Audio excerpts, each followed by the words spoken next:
Adamjee cantonment কলেজের দ্বিতীয় বর্ষের ছাত্র আব্দুল্লাহ আহমেদ ছাত্র জনতার আন্দোলনে গেল ৪ আগস্ট মিরপুরে তার পায়ের ওপর দিয়ে চলে যায় পুলিশের গাড়ি। এরপর থেকে আজও হাসপাতালের বিছানায় আব্দুল্লাহ। হাসপাতালে শুয়েই প্রি টেস্ট পরীক্ষা দেওয়ার আবেদন করেছেন। ১৫ জানুয়ারির মধ্যে আহতদের স্বাস্থ্য কার্ড দেবার কথা থাকলেও সেটি এখনও না পেয়ে হতাশ আব্দুল্লাহ। দর্শক আরও জানাচ্ছেন শাহনাজ শারমিন। আন্দোলনে প্রথম থেকে মিরপুরে ইউসিবি মোড়ে অংশ নেয় আদমজী ক্যান্টনমেন্ট কলেজের দ্বিতীয় বর্ষের ছাত্র আব্দুল্লাহ আহমেদ।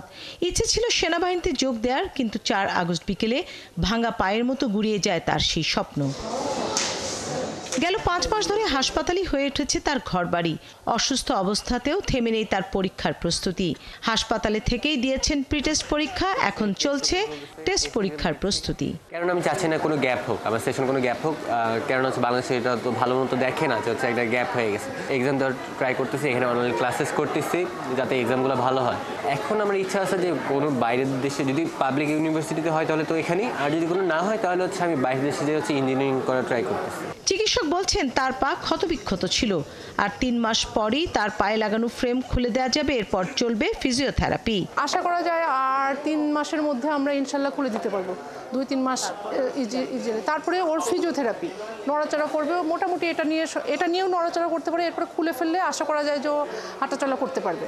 আহত ছাত্রদের পড়াশোনার ক্ষতির বিষয়টি বিবেচনার আবেদন জানিয়েছেন আব্দুল্লাহ। তবে এখনও হেলথ কার্ড না পাওয়ায় আছে হতাশা।